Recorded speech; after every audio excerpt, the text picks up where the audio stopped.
Hi, everybody, and welcome to SpectrumWorld TV. Today I wanted to talk about something I find important.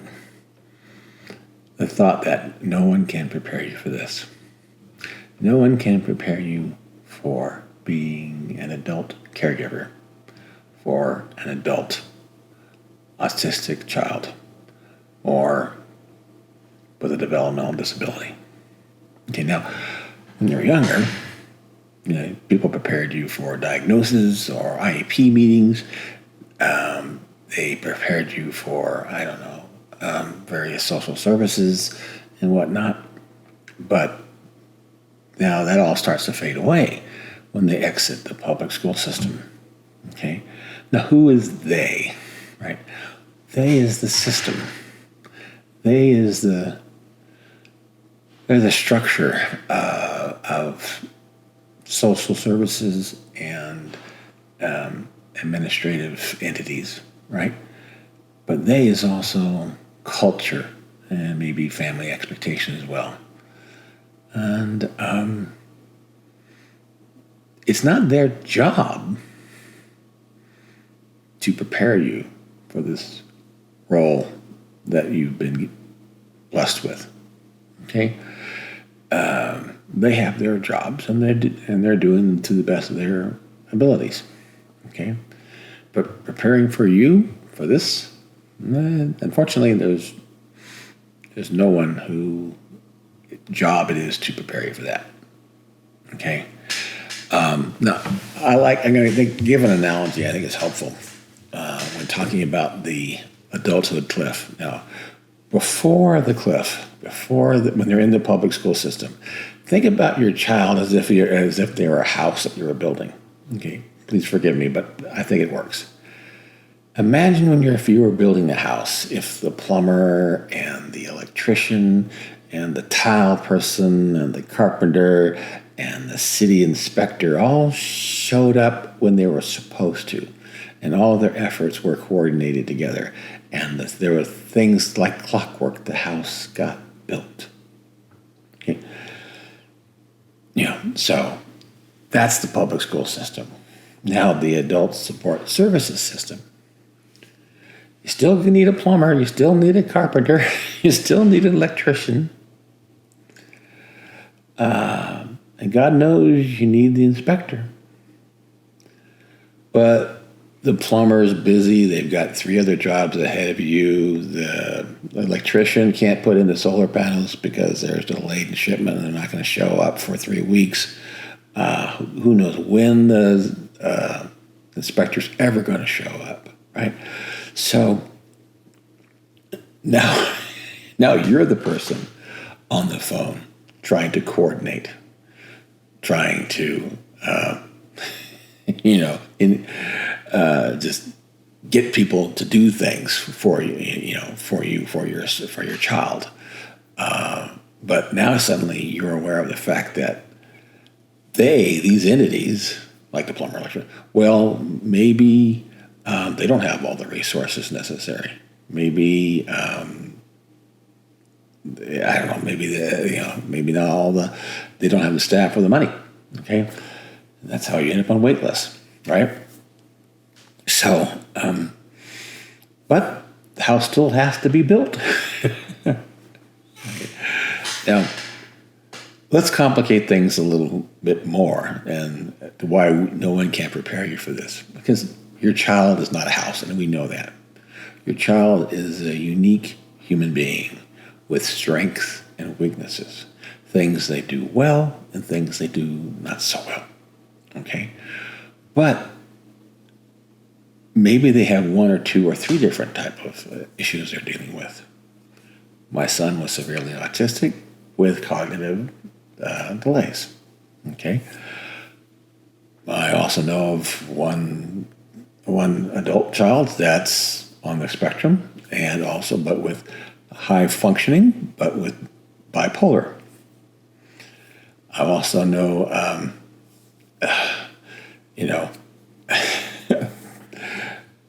with people who are they're old enough in college and have the freedom because they're they're an autonomous adult and they have a say in the matter, right? And maybe they drive, maybe they have a license, maybe they can purchase cigarettes or alcohol or whatever. But can they take care of themselves and can they make wise decisions? Okay. How does stress and social life impact them and those things? Okay, so every child is unique, and I can only speak from my experience. Okay. Now, what I would like to talk about is now no one can prepare you for this. Okay. Now, this channel is about three things. One is the two questions that haunt us as adults and as parents. Where will my child live when I'm gone? And who will love them? Okay. Tied into those two are their long-term financial needs. Okay. But the third leg of the stool is caregiver sustainability or longevity. Okay. Who's taking care of you? You got people who will remind you, hey, don't forget to take care of yourself. Oh, yeah, I will. Uh-huh. Now, if you're like me, I sucked at it, honestly. And we can talk about that at another time as far as the whole psychological understanding of having caregiver as a part of your identity and how it becomes something bigger than what you ever intended it to be. Okay. But it's really important for us to start to think about long-term issues, okay? When your child enters this adult phase and the day-to-day grind continues on without that support team, okay, very quickly you start to realize how exhausted you are, right? And you start thinking, how long can I do this, right? If you're on your third meltdown of the week and your child has, punched multiple holes in the wall, and you're having to call the plasterer to come fill in the holes, and you stop and ask, how long can I do this? Okay. The sheer exhaustion, the constant stress, and there's kind of a calculus going on. It starts to go on your head. You realize, and I did this myself. I realized, physically, my son's very strong, and we love to go on walks. We went on walks every day, and but if he wanted to run. Sometimes he would just bolt. I can't keep up with him. Okay. I'm not 25 anymore. And you start to think, how long can I do this? And so you get a calculus in your head trying to figure it out. And so we have to talk about this. I think it's very, very, very important. I think amongst the many demographics in the United States, I think adult caregivers are one of the least,